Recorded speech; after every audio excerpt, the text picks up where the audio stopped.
যেই মালিক তোমাকে তোমার ঘরে বিছানে শোয়াইয়া পাশের বাজার বাজার করাইছে,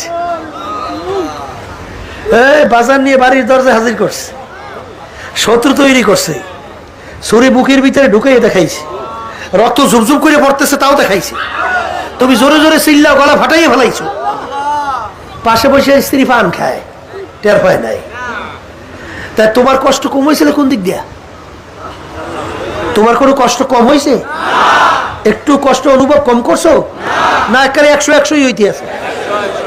তাহলে যেই মালিক তোমাকে বিছানে শোয়াই এই কাণ্ড ঘটাইছে, স্ত্রী জানে ভাই পান খায় টের পায় না, সেই মালিক তোমার ঘরের মধ্যে ঢুকাইয়া কবরের মধ্যে আযাব দিতে পারবে না?